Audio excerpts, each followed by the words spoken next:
40 साल उम्र है, अब क्या करेगा 15 साल की लड़की से? ठीक है, मेरी बात कड़वी होगी, लेकिन औरत को ज्यादा तकलीफ औरत ही देती है कि अपनी बेटी 8 बजे सो के उठे, उसको दिक्कत नहीं है, लेकिन बहू 4 बजे उठ जानी चाहिए। जिंदगी का सबसे बेहतरीन लेसन खाली जेब और खाली पेट सिखाता है। वो कौन, जिन पैरों ने कभी ठोकर नहीं खाई है ना, उम्मीद छोड़ दीजिएगा ये पहाड़ जैसी बुलंदी चढ़ सकते हैं।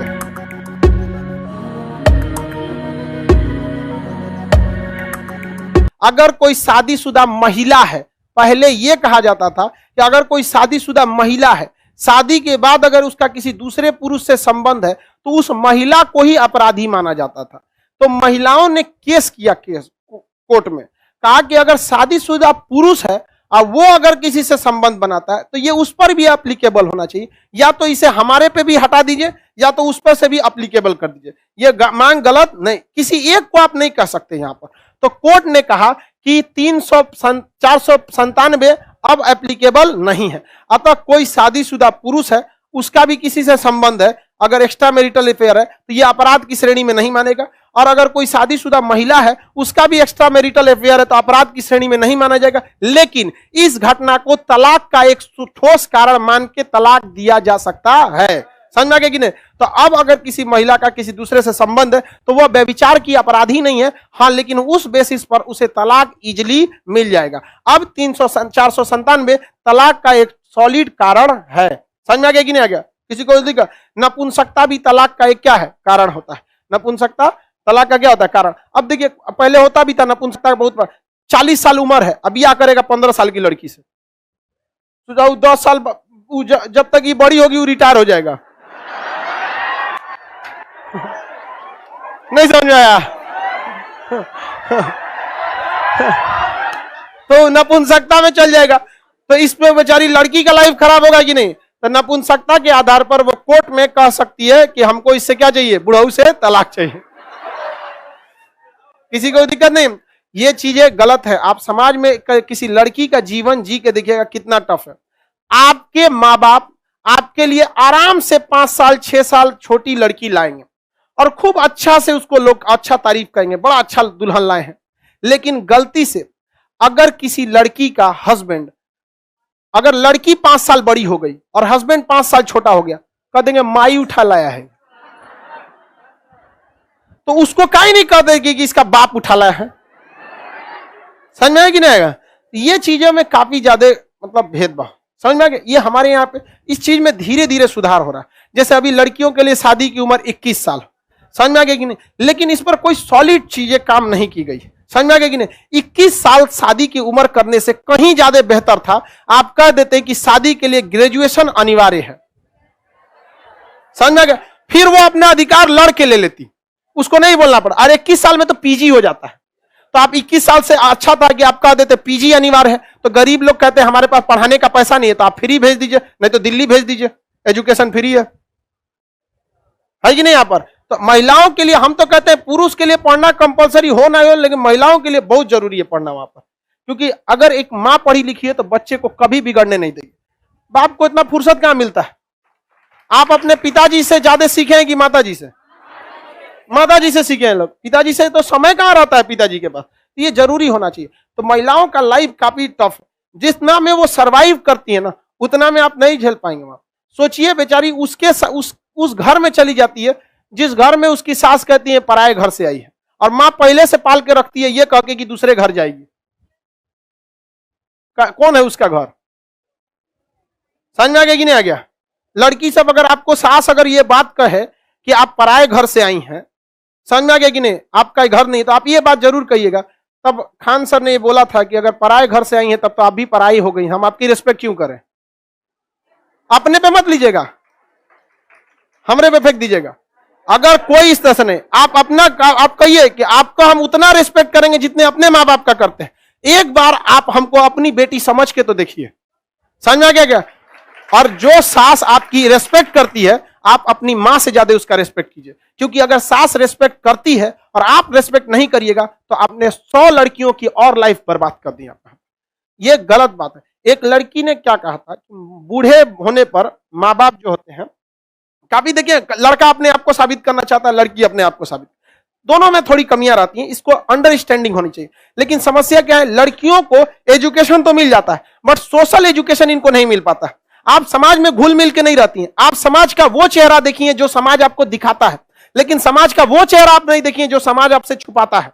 क्योंकि कोई भी आता है प्रोफेशनली तो आपके सामने अच्छा ट्रीट करता है, लेकिन लड़कों ने उस समाज को भी देख रखा है जो दिखता है और उसे भी देख रखा है जो इसे नहीं दिखता है, क्योंकि इनके साथ छल कपट समाज में हमेशा रहते हैं। तो ये समझदार हो चुके रहते हैं समाज के हिसाब से। आप नहीं ढली है समाज के हिसाब से। लड़कों से कोई मुस्कुरा के बात करेगा, अच्छा से कर देगा, समझ जाएगा झूठ बोल रहा है यहाँ पर। और लड़की लोग से दो चार को बढ़िया बात कर देगा, इसको लगा बाप रे बाप अवतार लिया ही, मेरे लिए इससे अच्छा कोई है ये नहीं है।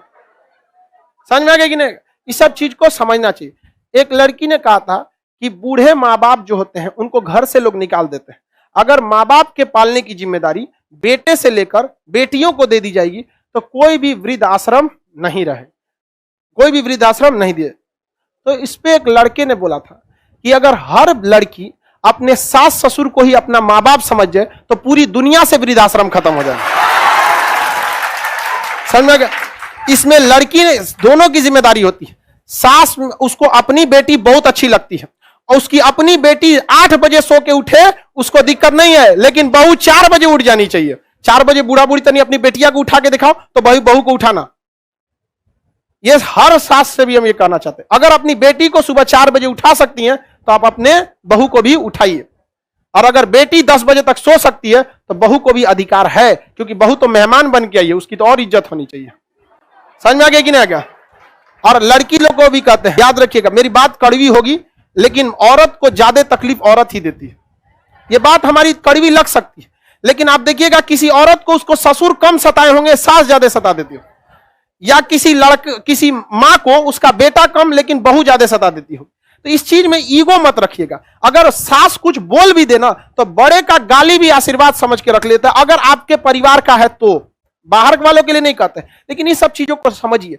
ये बहुत बड़ी विडंबना है। हम सरकार को भी एक बार कहना चाहते थे कि इतने देश में है, इतनी लड़कियों की शादी कम उम्र में कम से कम एक स्कूल का सिलेबस होना चाहिए, जिसमें कम ज्यादा नहीं 1 महीने का ही सिलेबस होना चाहिए, जिसमें लड़कियों को यह सिखाया जाए कि सास ससुर के साथ किस तरह से बिहेव करना चाहिए। अगर इस तरह से बिहेवियर आ गया कि नहीं ससुरा पागले कैटेगरी का है तो उसको कैसे हैंडल करना चाहिए। हमरा कोनो पागलों को दे दो ना, हम आराम से हैंडल कर देंगे। रीजन क्या? इतना ना ठोकर खाए हैं कि हमारे पैरों से अब ठोकरों को डर लगता है कि उखाड़ के फेंक देगा ये।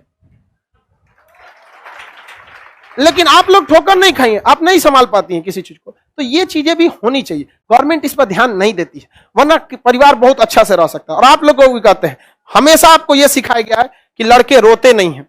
एक बार यह भी सीखिएगा कि लड़के रुलाते नहीं है। समझ में आया ना? यहाँ पे लड़के अगर रोते नहीं है तो लड़कों को रुलाने का भी अधिकार नहीं है।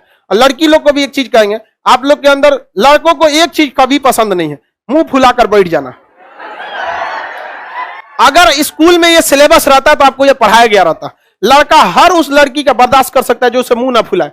2 मिनट 5 मिनट बस, 5 मिनट से ज्यादा हुआ उसका सबर का बांध टूट जाता है। लड़का कभी मुंह फुला के नहीं बैठेगा। आप अपने भाई को देख लीजिएगा, मार देगा आपको, फिर शाम को बोलेगा नाश्ता लाओ, लेकिन आप ले जाकर ना समझ में आ गया कि नहीं?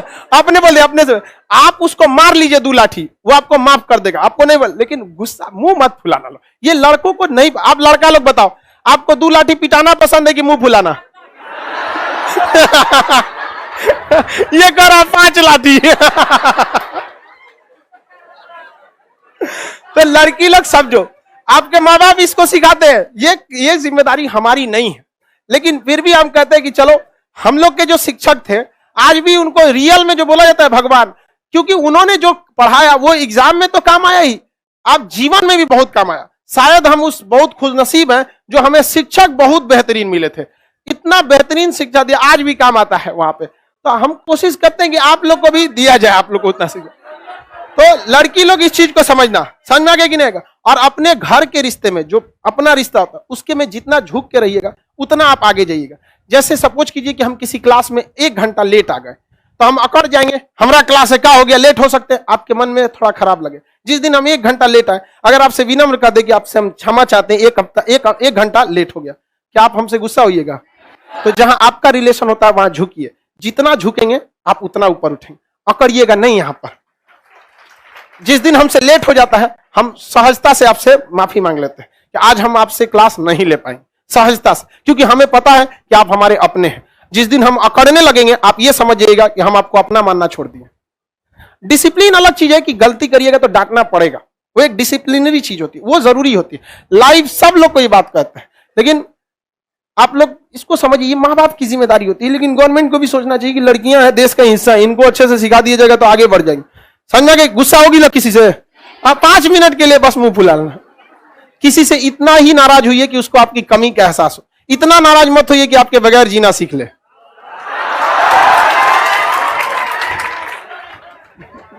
चल अब तुम लोग यहां पढ़ाई कर, सब देखो कचरा क्या कर रहा है सर। थैंक यू सर, सिखा तुम लोग को रहे, आई थैंक यू कर रहा है सर। रे तुम लोग कितना कचरा है। एगो लड़की करिए सर, दिन भर क्लास लीजिए। अरे किस्तों में आपको धीरे धीरे समझा देंगे। लड़की लोग को कभी कभी बोलते हैं ना, बुरा मान जाती है, ऐसा नहीं है बाबू। आप जिस दिन आप लोग बड़ी होइएगा ना, जब जीवन में कभी फंसिएगा और ये शिक्षा काम आएगा तो याद आएगा कि कोई टीचर थे जो टीचर की तरह नहीं, एक मरखा भाई की तरह आपसे झगड़ा करते थे। समझ में आया कि नहीं? लेकिन हमारा यही कोशिश रहता है कि आप कभी भी जाइए, जहां रहिए खुश रहिए। आप लोग जीवन में किताबी नॉलेज बहुत ज्यादा काम नहीं आएगा, एग्जाम के बाद आपका व्यवहारिक नॉलेज काम है। समझ में आया कि नहीं आएगा? और लड़का से भी कहेंगे, पर्सनल रिलेशन में हमेशा आप झुक के रहिए, जितना झुक के रहेंगे लोग आपको उतना ऊपर बैठा के रखें। अकड़िएगा तो पर्सनल रिलेशन ही नहीं रह जाता। समझ में आ गया कि नहीं आ गया? सास डांट देगी तो तुम लोग क्या लड़ जाएगी? आराम से कर दीजिए, गलती हो गया, हमारा घर नहीं, धीरे धीरे सीख जाएंगे आप। वो बेचारी खुदे रोने लगेगी, यार कितना सीधा मिली हमको। उसके पास भी हृदय होता है कि नहीं? अकड़ जाएगा, अपने बेटिया को नहीं देख रहे, हमरे को कहेंगे। सुना देगी कि नहीं सुना देगी? नहीं सुना देगी, बहुत सुना देगी आप। चलो अब देखते हैं, आप याद हो गया कि नहीं याद हो गया? व्यभिचार 300। देखो ये गधा क्या कर रहा है। सर सोशियोलॉजी का भी बैच शुरू कीजिए। देखो बाबू, सोशियोलॉजी में आप यूनिवर्सिटी वगैरह में पढ़ाई होता है, जिंदगी का सबसे बेहतरीन लेसन खाली जेब और खाली पेट सिखाता है, वो कोई यूनिवर्सिटी नहीं सिखाती है। ये बहुत जरूरी चीज होता है यहाँ पर। जिन पैरों ने कभी ठोकर नहीं खाई है ना, उम्मीद छोड़ दीजिएगा ये पहाड़ जैसी बुलंदी चढ़ सकते हैं। इसलिए ठोकर का खाना जरूरी है। लोग खामखा कहते हैं कि बादाम खाने से दिमाग आता है, ठोकर खाने से आता। इसलिए हम लोग ठोकर खा गए हैं, हम आपको समझाते हैं कि उसी ठोकर से आप मत जाके लड़ जाइए।